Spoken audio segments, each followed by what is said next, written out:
O texto de João, capítulo 4, do versículo 46 ao 54, diz assim: Mais uma vez ele visitou Caná da Galileia, onde tinha transformado água em vinho.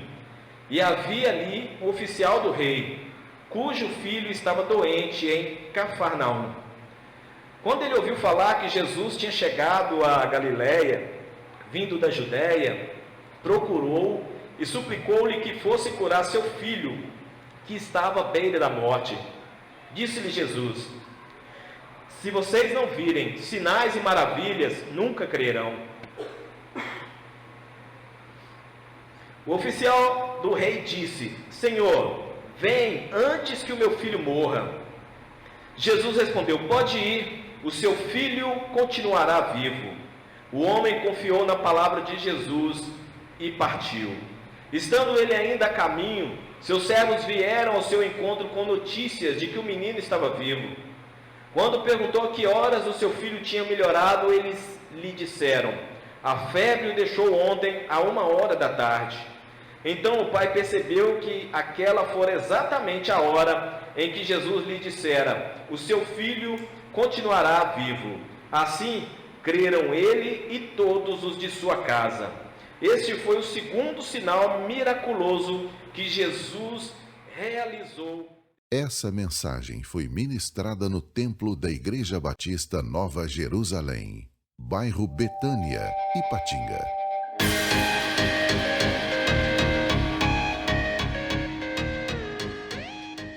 Irmãos, quem é pai ou mãe sabe do desespero que é ter o filho doente em casa. Muito mais desesperador é quando a medicina não resolve a situação. Esse homem, ele era oficial do rei, então nós podemos deduzir que era uma pessoa que tinha recursos, mas esse dinheiro, nesse momento, de nada resolvia. Então, essa era a hora de procurar o rei, não o rei Herodes para quem ele trabalhava, pois o rei Herodes também não tinha esse poder para resolver essa situação, mas era a hora dele procurar o Rei dos Reis, que é o Senhor Jesus Cristo. No seu coração, ele estava disposto a fazer de tudo para que seu filho continuasse vivo. Aquele homem tinha ouvido falar de Jesus, tinha ouvido sobre o seu primeiro milagre na festa de casamento na cidade de Caná, aonde estava. E no seu coração ele tinha certeza de que o milagre que ele tanto precisava, somente Jesus poderia operar. E agora Jesus estava ali, a 27 quilômetros, a quase 30 quilômetros dali, e ele vai em busca de cura para o seu filho. Quantas pessoas demoram para buscar Jesus quando estão em dificuldade? Para ir até Jesus é preciso que você saia da sua zona de conforto. E muitos hoje têm essa dificuldade. Você convida a pessoa e ela fala assim: semana que vem eu vou. Alguns perguntam assim: tem live? Vai ter live da campanha? Se tiver live eu vou assistir. Aí eu não preciso ir, né? Eu vou ficar sentadinho no sofá da minha casa assistindo a live. Outros são mais acomodados na sua zona de conforto. Tem live, mas vai ficar gravado? Porque se tiver live e for ficar gravado, eu não preciso assistir naquela hora que está passando, né? Eu posso assistir quando eu puder, se eu quiser, né? Depois esquece. A Bíblia diz assim que se hoje ouvir a minha voz, não endureçais o seu coração. Hoje é o dia, hoje é o tempo para chegar a Jesus.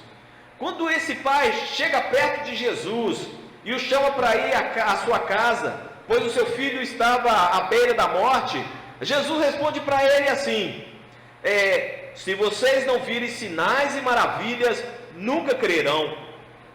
Que é isso, gente? Rapaz, que resposta foi essa do Senhor? Aí é nessa hora que as pessoas que são mais dodói acabam saindo da igreja. Eu vou tentar até fazer uma veia teatral aqui. A pessoa vai: ai, Jesus me tratou tão mal. batizado. Primeira vez que eu tento isso, né? Nossa, Jesus me deu uma resposta, eu nunca mais piso naquela igreja. Foi mais ou menos isso que Jesus falou para aquele pai. Se vocês nunca virem sinais, vocês nunca vão crer. Sabe o que Jesus queria fazer com aquela fala? Vou explicar para vocês. 1 Coríntios capítulo 1, versículo 22, o apóstolo Paulo diz assim: porque os judeus pedem um sinal, e os gregos buscam sabedoria. A resposta de Jesus, ela não foi dada somente ao pai daquele menino enfermo, mas foi dada também para as pessoas que estavam ao redor. Toda a história do povo judeu, um profeta, um enviado de Deus, ele tinha que demonstrar que ele era enviado de Deus através de sinais e maravilhas. E hoje, tem pessoas que vivem querendo presenciar milagres, ver algo extraordinário a todo momento, senão Deus não está presente naquele culto. Se não tiver revelações, Deus não falou. Se não tiver algo sobrenatural, o anjo não passou com a asa aberta. E aí vai na mentalidade da pessoa. O problema de uma multidão que se junta para ver sinais, ver algo extraordinário, é que o milagre ele passa a ser o centro das atenções, é o show da fé. E o autor da fé, que é o Senhor Jesus, ele acaba sendo deixado de lado. E Deus passa a ser uma espécie de gênio da lâmpada. Ele só me serve enquanto responde sim para as minhas orações. Quando a resposta é não, a fé começa a ficar abalada. Tem pessoas que muitas vezes recorrem a Jesus somente no momento de desespero e depois de curadas. Onde é que elas estão? Nós estamos aqui numa campanha de jejum e oração, e essa é mais uma das muitas campanhas que nós fizemos aqui na nossa igreja. E nós sempre tivemos em todas as campanhas de jejum e oração que nós fizemos aqui, nós sempre tivemos histórias de milagres, tá? Que Deus operou aqui na igreja. Isso porque o povo está intercedendo.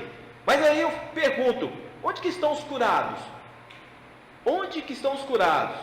Nem sempre os sinais são garantias de que a pessoa irá despertar na fé. E os judeus, eles tinham o hábito de primeiro ver, para depois ele crer. Mas Jesus queria que eles crescem, sem precisar de sinais, assim como aconteceu com a mulher samaritana.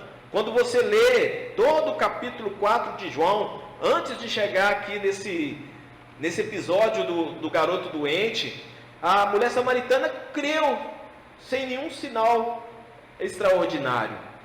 E o problema de querer viver apenas vendo milagres, ele nos desvia do foco principal de um discípulo, que é crescer na graça e no conhecimento do Senhor Jesus.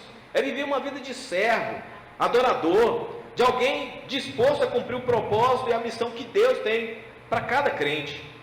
Eu quero que você não me entenda mal. Deus opera milagres, eu creio, eu tenho visto, eu sou um milagre de Deus, com tudo que Ele tem feito por mim, né? Glória a Deus por isso.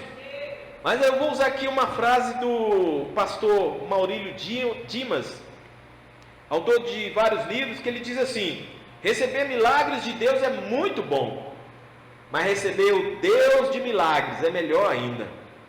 Se apropriar das bênçãos divinas é maravilhoso, mas ter o abençoador vivendo dentro de você é indescritível, é muito bom.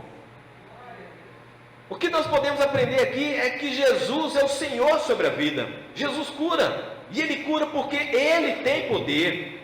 Agora cabe a nós depositar nossa fé no Senhor. Jesus está dizendo com essa fala para todos que se aproximam dele para pedir sinais, que venham crer, que venham exercer a sua fé nele. Agora esse pai, ele estava desesperado. Ele implorava, você pode acompanhar o texto aí: venha antes que meu filho morra. Depois da fala de Jesus, Alguém poderia voltar triste para casa, mas esse pai ele não faz isso. Ele não tinha mais esperança nos médicos, eles não resolveram a situação, ele não tinha mais esperança nos remédios. Os remédios não curaram o garoto. E ele andou uma distância de quase 30 quilômetros, porque ele tinha fé que só Jesus poderia curar o seu filho e livrá-lo da morte.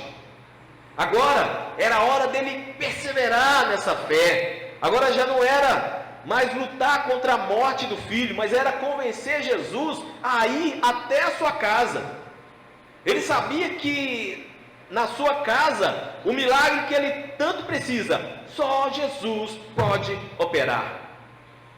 Ele tem fé e por isso ele insiste com Jesus. E não seria um comentário do mestre que iria deixar ele abalado.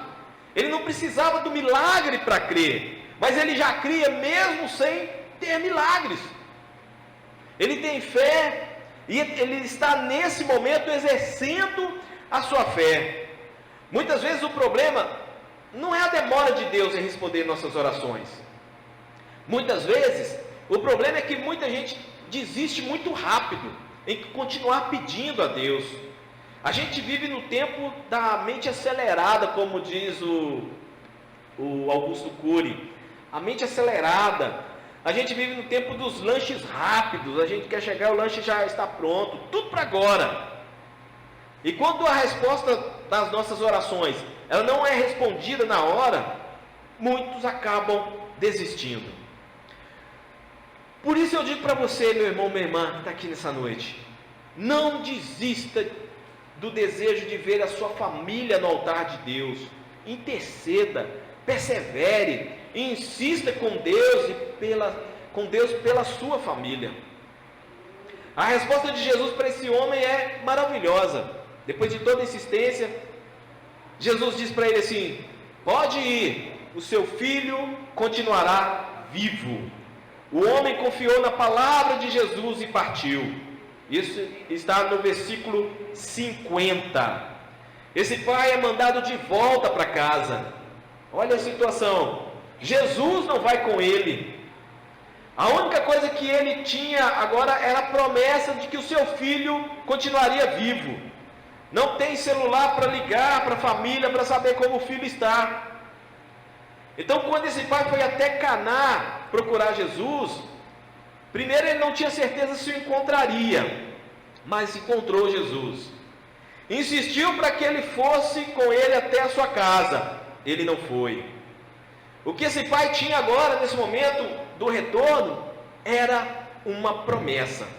Agora, ele tinha que crer. Agora ele tinha que ter esperança. Agora ele tinha que ter confiança. Confiança nas palavras de Jesus, de que o milagre iria acontecer. E ele tinha que se agarrar na promessa que o Senhor Jesus fez a ele. Agora, pense comigo. Quando você faz uma oração a Deus, e ela não é respondida do jeito que você quer, como é que você se comporta? Quando nós lemos a história de Naamã chegou diante do profeta Eliseu. Ele era leproso, ele estava esperando ser curado da lepra. Aí Eliseu manda um mensageiro, quer dizer, Eliseu nem recebe Naamã, e Naamã era um general, era uma pessoa importante no seu país, e o profeta nem recebe Naamã, ele manda um mensageiro, e esse mensageiro diz assim, o profeta manda dizer, desce ao Rio Jordão 7 vezes. Naamã fica indignado, aí ele vai embora. Aí os seus servos dizem assim, por que você está indo embora? Aí ele diz assim, lá na minha cidade tem rios bem melhores do que o Rio Jordão para eu tomar banho.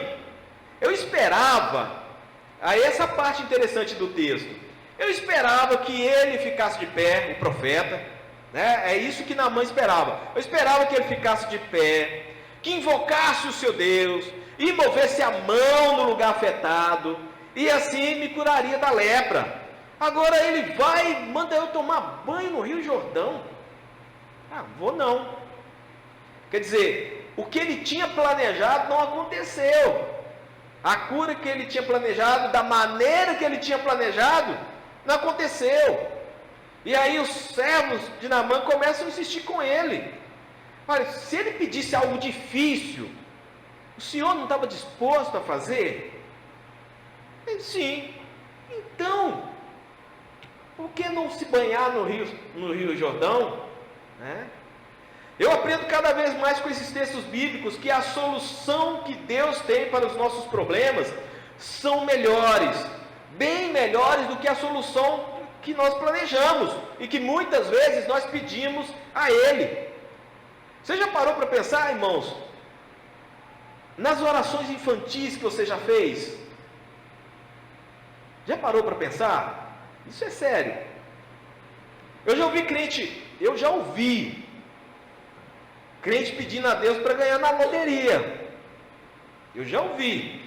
Eu já vi crente pedindo a Deus para matar o marido. Eu já vi crente pedindo a Deus para matar a mulher, né, dependendo da raiva que está passando, tá? E isso era oração pública, tá? Oração pública. Imagina o tipo de oração que é feita às vezes no secreto. Em Romanos capítulo 8, versículo 26, está escrito assim: e da mesma maneira também o Espírito ajuda as nossas fraquezas, porque não sabemos o que havemos de pedir, como convém, mas o mesmo Espírito intercede por nós com gemidos inexprimíveis. Então fica a pergunta para você pensar: quando você faz uma oração a Deus, e ela não é respondida do jeito que você quer, ou da maneira como você quer, como é que você reage? Vamos continuar a jornada desse pai. Ele volta e encontra no caminho agora os seus servos. E os servos chegam para lhe dar a notícia: o seu filho continua vivo. Aleluia! O milagre aconteceu. Esse pai exerceu fé, confiou na promessa de Jesus, e agora ele tinha certeza de que o milagre chegou na sua casa. No caminho de volta, as dúvidas poderiam estar rondando a sua cabeça. Será que o menino sarou mesmo? O que será que está acontecendo lá em casa, nesse momento? Mas agora ele não tinha dúvida. O milagre aconteceu. O seu filho estava vivo. Ele pergunta assim, que horas que a febre acabou? E é confirmado que foi na hora que Jesus havia prometido a ele que o filho continuaria vivo. Agora toda a família cria em Jesus, não como um médico que fez o seu trabalho à distância, mas cria em Jesus como o Senhor da sua vida. Ele e a sua família agora continuam crendo em Jesus, não apenas na hora da necessidade, mas continuam exercendo a sua fé no Cristo Redentor. Ele passou a conhecer um Deus maravilhoso, que se preocupa com a dor das pessoas. Passaram a crer, passaram a conhecer o Cristo, o Rei dos Reis, o Senhor dos Senhores. E a esse Rei, irmãos, eu digo para vocês, vale a pena servir. A esse Rei vale a pena obedecer. A esse Rei vale a pena render a adoração. Glória, aleluia, ao nome do Senhor. O apóstolo João, ao narrar essa história, ele deixa claro que em Jesus a vida vence a morte. A fé firmada em Jesus e na sua palavra traz vida e vida em abundância. Esse pai, com a doença do seu filho, pode ter enfrentado algumas crises na sua vida. Primeira crise é da morte rondando o seu lar. A medicina não tem mais solução para ele. O rei Herodes não tem poder para fazer nada. O rei Herodes só serve para fazer decretos. O seu dinheiro não conseguia mais nenhum dia de vida. Então caberia mesmo ele ir, aquele que disse: eu sou a ressurreição e a vida. Eu desafio a você que veio aqui, irmãos, nesse culto, a fazer igual esse pai, lutar pela sua família. Ele foi até Jesus, pois somente Jesus resolveria o seu problema familiar. Ele levou até Jesus o seu problema. Ele gritava, né? Vem, Senhor, antes que meu filho morra. Isso eu chamo de intercessão. E eu quero aproveitar e dizer aqui que ore pela sua família, tá? Não desista de interceder pela sua família. Esse rapaz, esse pai de família perseverou na intercessão pela sua família, e Jesus deu a ele uma resposta, se vocês não verem sinais, vocês não crerão, mas ele continuou insistindo, e aí ele confiou nas palavras de Jesus: vai que seu filho está vivo. Confie também nas palavras do Cristo, amém? Vamos orar neste momento.